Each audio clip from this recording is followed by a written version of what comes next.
I'm Howie Lim. This is Money Hacks by the Business Times. Many analysts are saying the classic 60-40 portfolio may not fully represent diversification, but the cornerstone of balanced investing seems to be holding up in this nasty sell-off triggered by Trump's tariffs. Doesn't mean we're calm, right? The 60-40 took a big hit in 2022 and breathe. Welcome to Money Hacks, a podcast series by the Business Times, where we explore useful financial tips to help you on your money managing and wealth growing journey. I'm Howie Lim. And if you have feedback or an idea for a podcast episode, do get in touch, btpodcasts@sph.com.sg. And helping us out today, Audrey Goh, Head of Asset Allocation at Standard Chartered Bank's Wealth Solutions Division, and Pete Tan, Portfolio Manager at PhillipCapital. The relationship between stock and bond prices is a critical foundation of just about any broadly diversified portfolio. Here's Audrey Goh from Standard Chartered with her take. Thanks, happy to be here. Maybe let's look at instances where it doesn't work. Because if you think about 60-40, it is a 60% allocation to equities, a 40% allocation to bonds. And the instances where it doesn't work is when both equity markets and bond markets move together. That's what we call a positive correlation.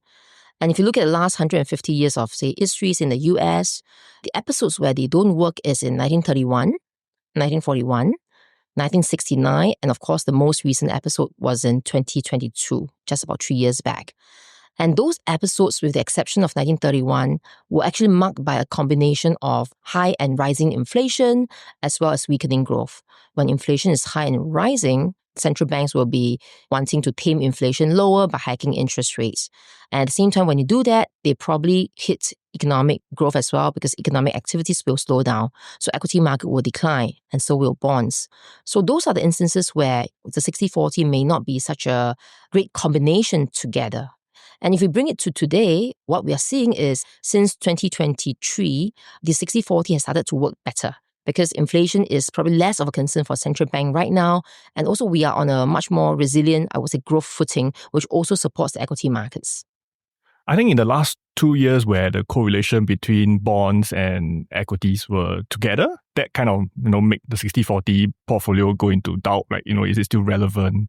But I think what we see right now with the movement in the tariff causing the market to be so volatile, actually now we see a lot of investors, especially in PhillipCapital, flocking towards the bonds. So actually, I think there might be a resurgence right now for the 60-40 portfolio. It's kind of losing its shine because in 2022, the market was coming down and people thought that the bonds were at least held up or go higher, but actually they both retreat together.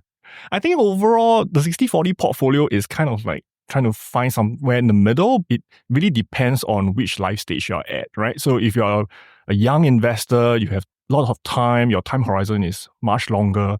Actually, why not just, be in the stock market more than just the bonds? Because the main purpose of the bonds is to provide you with that income. But when you're that young, your expenses are not that high, you can take a bit more risk, then why not, stay more in the stock market? But if you're nearing retirement, then definitely when I talk to my clients, I will say, hey, you're not going to want to take the risks, right? Especially with the tariff volatility right now. It really shows that you don't want to have this kind of equity risk in your portfolio. When you're nearing retirement, you need the cash. So I would advise them to go more into bonds in this case. As a portfolio manager at PhillipCapital, it's Pete Tan's job to calm the frayed nerves, be the strong stomach for his clients, and manage their expectations as well. I'm pretty sure many are freaking out at this point. Or are they? Yeah, I think if you want to go into 60-40, of course, the 60% right now, crucial part is many times people are just 100% of that 60% in the US stock market, which kind of scary, kind of concentrated. So maybe you want to be in a more global market if you want to be diversified. For the bond side of the picture, I think many people are not really looking at the pure bonds like the US treasuries. They are very much attracted by the higher yield from your corporate bonds. But just remember, the corporate bonds are way more risky than the US treasuries or Singapore treasuries because those are backed by countries. But corporate bonds can go to zero should the company go bust. So just be aware of the differences there. Investors have long favored the 60-40 portfolio for its combination of healthy returns, low volatility, straightforward diversification, and relative safety. The connection between economic growth and inflation was broken by the pandemic, which reduced bonds' ability to mitigate stock losses and made the 60-40 portfolio less appealing to investors. So now what? What about we just 0-0 the whole thing? Here's Audrey Goh from Standard Chartered. That's really not an optimum way to think about it, because I always tell people the stock market is one place where when things goes on sale, people disappear, unlike when we are normally doing our shopping. But that's not optimal because, number one, it's very, very difficult to time the top of market, just as it's very, very difficult to time the bottom of the market when you will re-enter it. And more often than not, if you look at how investors have behaved so far, they probably do really badly on both. So as a whole, I think if you think about really disciplined, prudent investing, it's still better to remain invested, number one. And if you see the 60-40 going lower, say by 5, 10, even 15%, then you might want to think about averaging into that 60-40 portfolio or to your own sort of core foundation allocation. But importantly to say, when we talk about averaging in, it is towards more or less a diversified allocation of different asset classes. If you're going after income, then this will not be great. But for those who have bought the bonds earlier and now with the interest rate coming down, that also means that the bond prices are increasing. So that can cushion some of the equity pullback, but it's not going to be huge because there's only so much bonds can go due to the fact that it's an income instrument. It is not 100% hedge. When I talk to my clients, I would say don't think of the 60-40 as the bonds 100% complementing the drop in the equities. The main purpose of that 40% is still to provide stability and some form of income through the yield. Yeah. More with Pete Tan from PhillipCapital and Audrey Goh from Standard Chartered in a moment, where we'll discuss where the investment opportunities are in the current volatile and uncertain market, thanks to the Trump tariffs. Stay with us. Lens on Singapore is now bigger and better. The same deep dive exploration of socioeconomic and geopolitical issues which impact our lives here in Singapore and the region is now a video podcast. If watching a conversation is your thing, join Clarissa Montero in monthly conversations about things that matter. Subscribe to the BT Lens On playlist in the podcast tab of the Business Times YouTube channel and start watching today. BT Lens On Singapore, now available in audio and video. And now, back to Money Hacks from the Business Times. Okay, we're back. Speaking to Audrey Goh from Standard Chartered and Pete Tan from PhillipCapital, we've discussed the beating the classic 60-40 balance investing portfolio has taken in the last few years, but how it's on the mend as well. However, these are volatile times. Actually, when has it not been volatile times, really? So I always remind myself, volatility is a price to pay for long-term returns. So if you want returns, then we probably need some volatility in order to generate that returns. Having said that, how do we then ensure that our portfolios is more resilient? Whether is it against geopolitical risk or even against the risk of stagflation scenarios, high inflation for that matter. The key source of resiliency in portfolio is really being diversified. I know that sometimes it's quite boring to hear people always talking about, you need to diversify, ensure your portfolios are well diversified. But it is really what it is, because when your portfolio is very concentrated or resting significantly on one single asset class, one single country, one single region, you will certainly face more volatility in your portfolio. That's just what it is. And when you're diversified, have different pillars of growth that help to drive the portfolio higher over time, you are building a more solid/resilient foundation for that pot to grow over the long term. So number one is to be diversified. Number two is also consider in your arsenal some of the asset classes that may be less correlated to the traditional assets like equities and bonds. There are a lot of people right now talking about the tariff situation and they say this is so different, this possibly could spell the end of the market. And I always tell them that, the most dangerous words to say is that this time is different, right? Because it is seldom different. We have seen so many crashes in the past, and if anything, history tells us that every time we have a huge pullback, the market will also have a very strong recovery thereafter. Oh man, Pete. Yeah, sounds like volatility is the new normal or the constant. BFFs with taxes and death. All right, two Moreaus. So obviously the risk-averse are going to have a difficult time. How do we strengthen our stomachs, so to speak? Have the resiliency to weather the storm in our portfolios too? Here's Audrey Goh again. alternative investments, private investments, that tend to be maybe a bit illiquid, yes, but they also tend to be less volatile, less correlated to traditional asset classes, so they don't all move together at the same time.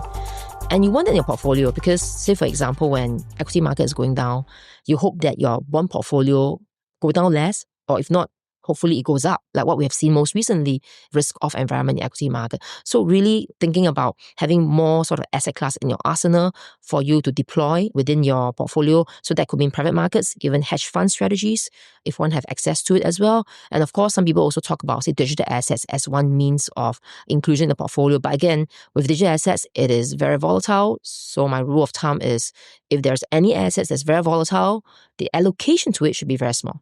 Okay, how small is small though?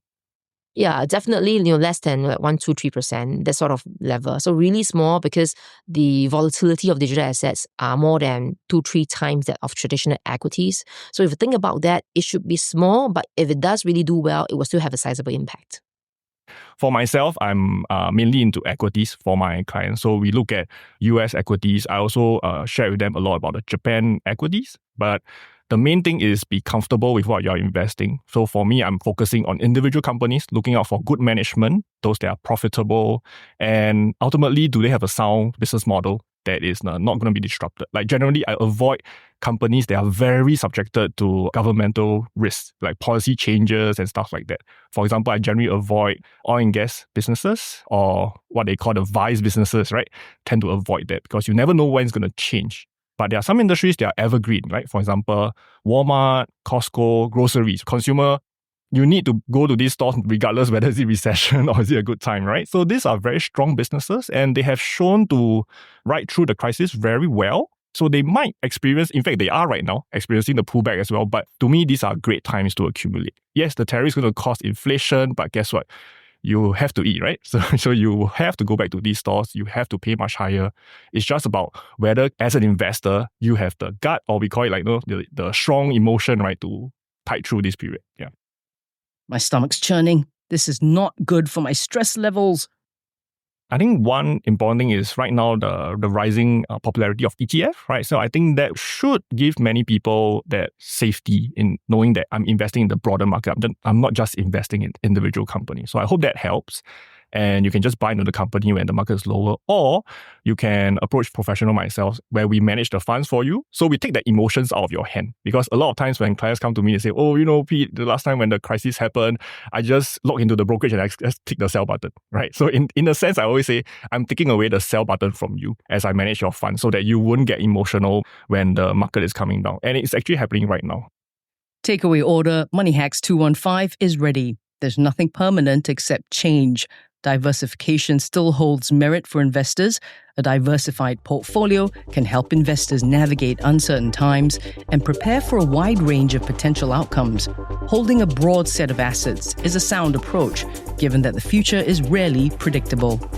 A big thank you to Pete Tan, Portfolio Manager at PhillipCapital, and Audrey Goh, Head of Asset Allocation at Standard Chartered Bank's Wealth Solutions Division. I'm Howie Lim, and this has been Money Hacks by the Business Times.